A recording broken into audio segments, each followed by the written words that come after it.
My jealous stepsister tried to ruin my wedding by claiming that my fiancé wanted to run away with her. So I called her husband and told him about it, leading to their divorce.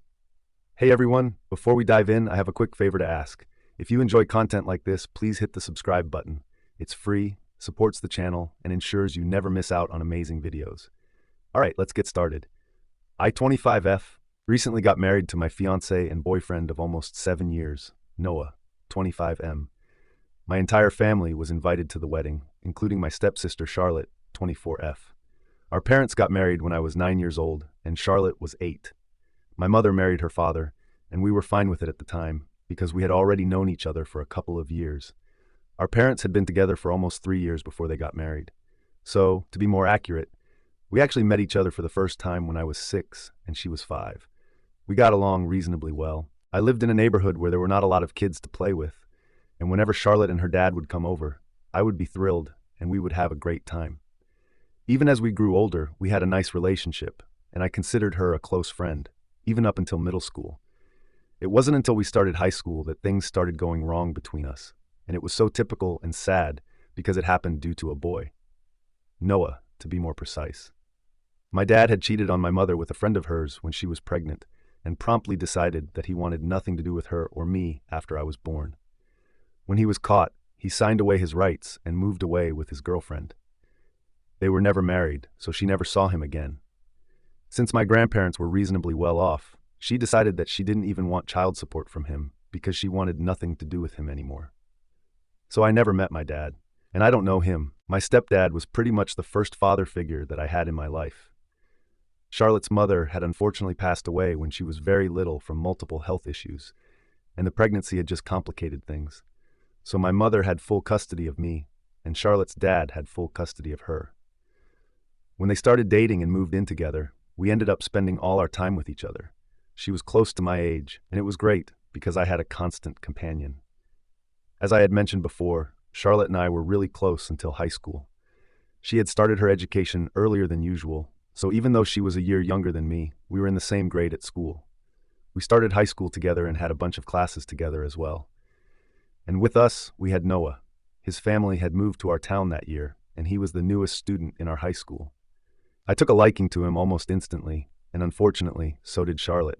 He was cute and really sweet. Even though both of us had dated other boys before, we were just kids at the time, and it didn't really count.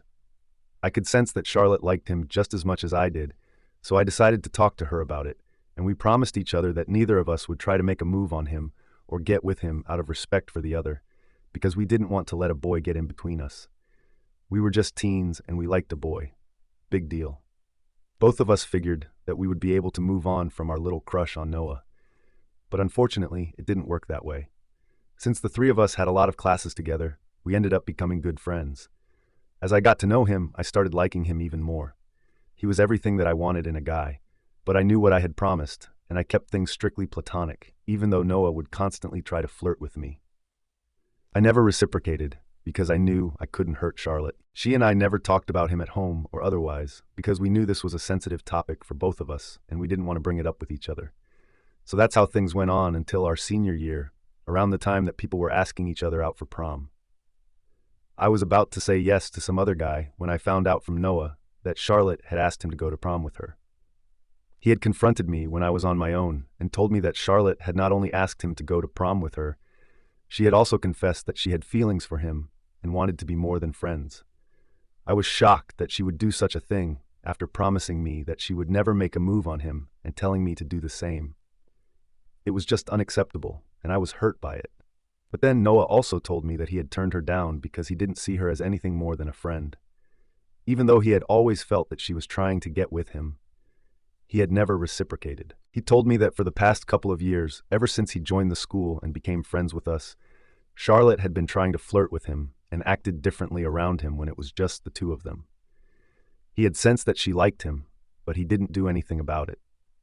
And the reason for that was because he liked me. The reason that he had confronted me and chosen to tell me all about this was because, even though he liked me and kept trying to get me to flirt back with him, I would never do the same and never expressed any interest in him. Now that our senior year was about to come to an end and we were going to go separate ways for college, he needed to get an answer because he wanted to know if we were ever going to happen. So he told me that I could either give him an answer and tell him if I liked him or not. And if I didn't, he would know where he stood and start thinking about asking other girls to prom. I still remember that day very clearly because it was a significant one. After the conversation that I had with Noah, I was very disoriented because it was a lot to process. He had not only told me that he liked me and had for a really long time, but he had also told me that Charlotte had been trying to flirt with him relentlessly, even after promising me that she would never do anything to jeopardize our friendship. That hurt because I really used to consider her as nothing less than my sister. So after Noah had cornered me that day and told me everything, I told him that I needed a day to think and sleep on it, and I would have an answer for him by the next day. I honestly didn't know what to tell him because everything hinged on the conversation that I would have with Charlotte once I got home. That day, I decided to skip the rest of the classes and head home because I didn't want to walk home with her. I was just that sick to my stomach after finding out the truth. Once I got home, I waited for her, and when she came back, she was very casual about everything and acted as if nothing had happened. She didn't say anything about Noah or the fact that she had asked him out, despite the many promises that we had made to each other. So I brought it up and decided to confront her and get to the bottom of this. I asked her if it was true that she had asked Noah out for prom and confessed her feelings, and she immediately got real defensive about it and told me that it was none of my business because that was between Noah and her. But you see, it was a lot of my business because she had promised me that she wouldn't do anything of the sort and had made me promise that I wouldn't try to get with him either. So for ages, I had been suppressing my feelings for him while she had been making move after move on him, and that was incredibly unfair. I honestly didn't just like Noah. I'm fairly certain that I was in love with him by that point. And it wasn't easy for me to just continue ignoring all his advances for the sake of my relationship with Charlotte. I didn't want to hurt her, and I had prioritized her feelings over mine, only to find out that she was not willing to do the same for me. When I confronted her, we got into a really nasty fight, and I made up my mind that I was going to go out with Noah. It was evident to me that Charlotte couldn't care less about my feelings, and I didn't see any reason for me to continue putting her feelings over mine anymore. She had essentially told me during the fight that she had wanted to spare my feelings by making that promise, because she knew that if it came down to it, Noah would obviously pick her over me. It was extremely arrogant of her to say that, and I was just done with her because she had betrayed me on the worst level possible. So the next day, I told Noah everything. Like everything. The promise that Charlotte and I had made to each other and the fight that we had the previous day. He was very understanding about it. He told me that he was ready to wait for me if it took me longer to come around, but I told him that I was in love with him and I couldn't deny it any longer. So we started dating the very same day, and it's been 7 beautiful years of us being together. I have no regrets.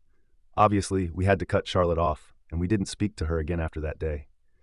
It was a lot easier for him, but it was different for me because I actually lived with her. We used to share a room, but after our fight and after I started going out with Noah, she moved into the basement so she could live separately, and I had no complaints about it. Our parents asked us several times what had gone wrong, but I never told them about any of it, and I don't think Charlotte did either. We just stopped speaking to each other after that day. It was difficult initially, but we got used to it. Noah and I ended up going to the same college, and Charlotte picked one across the country. So I didn't have to see her for the next couple of years and would only meet her on the holidays. After we graduated from college, Noah and I were still going strong, and Charlotte had started dating a guy from her college as well. All of us soon started working, and our fight started feeling like something out of a high school TV show, because it was just petty and didn't matter anymore. Charlotte and I would meet each other at family gatherings, and even though we would never consciously make an effort to talk to each other like we did as kids, we started being civil to each other and would at least greet each other like family. We would stick to small talk and safe topics and nothing more. So things started changing, and we were at least on talking terms as we grew into adulthood. Then last year, she announced her engagement to her boyfriend from college, and I congratulated her. It was all very formal, and she told me that she would love to have me at the wedding. It was kind of bittersweet because when we were little, we would always be each other's maid of honor whenever we would have make-believe weddings. But when I attended her wedding, I was just a guest, so I guess I was happy that we were finally acting like adults and patching things up, but I was also kind of sad that things would never go back to the way that they were.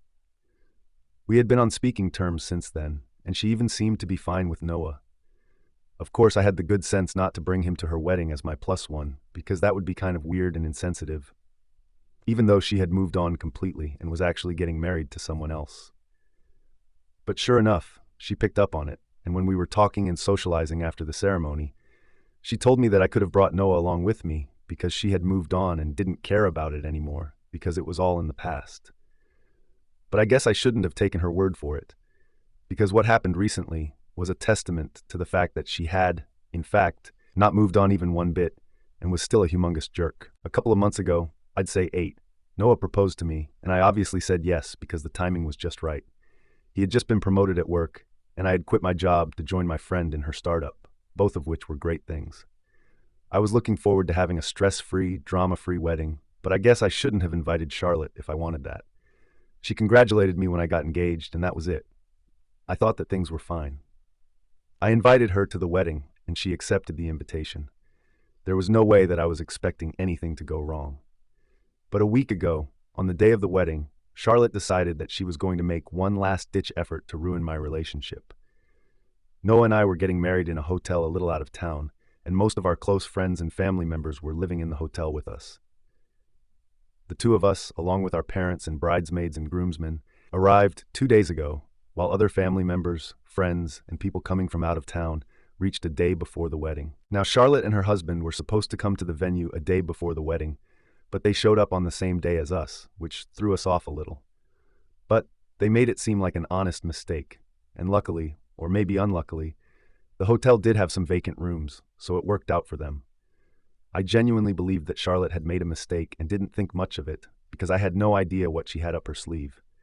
But on the day of my wedding, I finally understood what she was trying to do.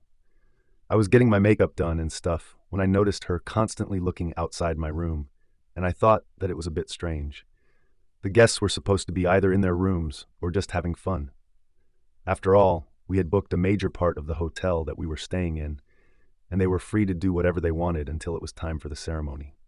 So for her to leave all of that and lurk outside my room was kind of weird, especially since she was neither a bridesmaid nor my mom. Once I was ready, my bridesmaids and my mother went to their rooms to get dressed and get their makeup done themselves. There was just 1 hour to go before the ceremony was supposed to start, and since they didn't need as much time to get dressed and everything, I figured that we would have enough time to get down to the venue on time. I decided to take a little walk down the corridor outside my room to calm my nerves. I couldn't leave that floor or go anywhere else because I didn't want anybody else to see me in my wedding dress. But right then, I was caught by Charlotte outside my room, and she pulled me aside saying that she wanted to talk about something very important to me. I had no idea what this could be about, because she and I, while we had been on speaking terms, hadn't actually had any intimate or personal conversations. So this was a bit weird, but I let her talk to me out of curiosity. Then she started telling me that she had reached the hotel a day earlier than scheduled, not by accident, but on purpose, because apparently Noah had asked her to. She told me that she had come only because he had asked her to, but she had no idea why he had asked her to come earlier, so that he could ask her to elope with him. She fed me some rubbish story about how Noah had contacted her around 2 weeks before the wedding, saying that he was getting cold feet and was afraid that he was making a mistake by marrying me, because it had taken him a long time, but he had finally come to terms with the fact that he was no longer in love with me but had fallen for her. She said that apparently they had been in touch behind my back for a really long time, but it had all been platonic. However, he had fallen for her and had told her to come by earlier so that they could run away together, and he had been pressuring her to agree to his reckless plan ever since she had shown up at the hotel. Since he didn't feel brave enough to talk to me because he was afraid that I would end up doing something crazy, and he didn't want to be responsible for it or even around me when it happened. But apparently my dear Charlotte couldn't do this to me and believed that she had to be honest with me.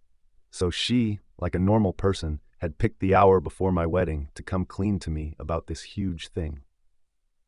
Now obviously, I was fully aware of the fact that she was lying through her teeth about all of this, because I had faith in Noah, and I knew that he would never do something like this to me. Besides, he was a very straightforward and blunt guy, and if he had something to say, he would just say it to my face instead of going behind my back. He and I were not cowards who ran away from problems. This story that Charlotte was telling me seemed pretty out of character for him, which is how I was able to tell that she was lying. It was infuriating, because she was pretending like it was coming from a place of concern, and she was worried about me and my relationship. I knew that she was actively trying to create drama when there was nothing happening, just to spoil my wedding. So I decided to go even lower and called up her husband right in front of her. I didn't have his phone number, but I did follow him on Instagram, so that's where I placed the call.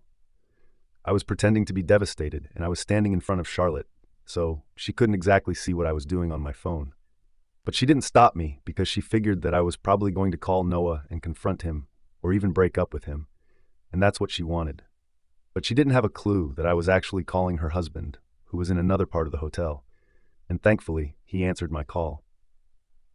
I repeated everything that Charlotte had said to me before asking if that was true, and she didn't say a word, because she was still thinking that it was probably Noah that I was on a call with. I don't even know what she was planning, because one look through their texts and emails would tell me the truth, so I had no idea what her game was here. But anyway, after I was done talking, I decided to put my phone on speaker so that Charlotte would also be able to hear her husband's response. And sure enough, her husband was shocked to hear about all of this and said that he was going to come back to his room immediately. And when Charlotte heard her husband's voice on the phone as opposed to Noah, she freaked out completely and started screaming at me. She said that I was trying to sabotage her marriage on purpose, and I just told her that I was doing to her exactly what she was trying to do to me, and then walked back into my room. I told my bridesmaids what had happened and said that they needed to make sure that she didn't turn up at the wedding or during the ceremony because I didn't trust her and I wanted her out. But turns out I didn't have anything to worry about because the ceremony went smoothly and Charlotte didn't even try to interrupt anything by showing up, because I guess she was too busy trying to smooth things out with her husband after the little stunt that she had pulled. And nobody at the wedding even noticed that she was not present except for our parents. After the ceremony, when they asked me where Charlotte was, I told them that I would tell them later, but I didn't have any intention of letting them know because it wasn't important to me. After everything was wrapped up, I contacted the hotel authorities to ask what had become of Charlotte's room, and to my satisfaction, they told me that she had checked out during the wedding, and they were gone now. Nobody brought up anything in the aftermath of the wedding, and I was glad about it, because I only wanted to enjoy being a newlywed without having to talk about Charlotte and her stupid little act. I did tell Noah about it, and we had a good laugh afterward, but that was about it. However, it's been a week since then, and 2 days ago, we found out that Charlotte and her husband were separating. Our parents were the ones who informed me and said that her husband had apparently called them up and yelled at them about how awful Charlotte was and told them that they needed to come and get her because she refused to leave their house. And if she didn't go, he would call the cops on her. So they had to pick her up, and they found out that they were separating because her husband had found it very insulting that Charlotte had reached the wedding venue early on purpose because she wanted to sabotage me. He had heard the entire story from me, and for ages, he had been hearing about how great Noah was and how Charlotte should have been the one to end up with him from her friends, who are clearly very stupid. And he couldn't take it anymore, because it was very obvious that she still had feelings for him. And that's why she was trying to ruin my wedding. That was pretty much the last straw for him, and he had decided that he was going to end this marriage, because no matter how much she insisted on it, she was in love with someone else, and it wasn't something he could deny anymore. So they are going to get divorced. And I don't know why, but my parents think that this is my fault and are blaming me for it. They think that despite what Charlotte had tried to do, I should have kept her marriage and her husband out of it. Because by dragging him in and calling him, I had ruined her marriage. So now they expect me to apologize to her and are refusing to talk to me because I said I was not going to do that. I literally do not understand how this is my fault because I didn't ask Charlotte to do something so psychotic. All I did was hit her where it hurt because she tried to do it to me first. That's all that I did. And I think it's very unfair to hold it against me. She ruined her own marriage, and I had nothing to do with it. Noah also feels the same way. But my parents and a lot of our mutual friends with Charlotte are on her side, and it's screwing with my brain right now. Update 1. Hello, people who have read it. First and foremost, I would just like to thank everyone who commented on my original post and made sure to tell me that I am not in the wrong here. That helped me realize how unfair my parents and a couple of my friends were, so I decided to cut them off. Honestly, I don't see any other way out of this, because if I don't cut ties with them, then they will just continue blaming me for it and making me feel like crap about it. And at some point, people are bound to crack. I don't want to crack and apologize to Charlotte, so it's for the best if I cut everybody off. Anyway, isn't that what my parents wanted? They were the ones who were refusing to talk to me because I wasn't ready to apologize to Charlotte. So now they have what they want, and I'm not talking to them either. As for my friends, if they are really going to take Charlotte's side on this and make me the bad guy, then they are welcome to do so. It just helped me realize that they were never my true friends in the first place. Everyone knows that Charlotte is the one at fault here, and if anything, she is the one who owes me an apology. They can keep denying it, but it's not going to change the facts. And honestly, I'm not interested in changing the facts either, or changing anybody's mind. Everyone can believe what they want to. I just want to spend time with Noah, and that is it. Update 2. Hey, so Noah and I have left for our honeymoon. It's been close to 2 weeks since the wedding, and I'm still not talking to my parents. Not talking to my friends doesn't hurt as much because I have my husband now. And if I'm being honest, I wasn't really that connected to those people anyway, so it's not like it makes a huge difference to me or something. But not talking to my parents, yeah, that stinks. I keep wanting to text my mom and talk to her, or just call up my stepdad and have a funny little conversation with him. But then I remember that I can't do it because they have decided to take Charlotte's side on this. From what I know, she is living with them and probably feeding them more lies about me so as to turn them against me fully. No doubt, by the time I get back, my parents will probably end up hating me. I can still understand that my stepdad wants to be there for his daughter, but I cannot understand why my mom isn't taking my side on this. She literally got cheated on by my dad, and he left us to be with someone she called her friend. That's exactly what Charlotte was trying to do here. She was trying to screw me over so she could have Noah all for herself. I feel like my mother, of all people, should at least understand why I was mad at her and why I did what I did. But if she doesn't understand me and thinks that I'm the villain here, I don't know what to say anymore. It's fine though, because Noah and I are on our honeymoon right now, and hopefully this will help with cheering me up and make me forget about my problems. Update 3. On the 3rd day of my honeymoon, I received a text from my mother, but I'm not going to open it until I get back home because I want to live in the moment right now. Noah and I are having a great time, and in case this is not a good message, I want to experience the disappointment later on. I know it sounds weird, but I really want to cherish this experience because you only go on your honeymoon once. Update 4. So I'm back home, and the first thing that I did after landing was check the message from my mother. She told me that she had allowed Charlotte to live with them for a couple of days, but it had become too much to bear because all she would do was badmouth me. And after a point, my stepdad and my mom decided that it was enough. They realized that what Charlotte had done was certainly to ruin my wedding and decided to kick her out. They invited me over for dinner this weekend so they could make it up to me, because they had gotten carried away since Charlotte was getting a divorce, and it seemed like a bigger deal to them at the time. And they didn't know how to deal with her emotions and made some bad calls. But they had come to their senses now and wanted to apologize. I honestly couldn't be happier. Noah and I have already agreed to the dinner, and this is what will fix our relationship again. I guess all's well that ends well. I just hope we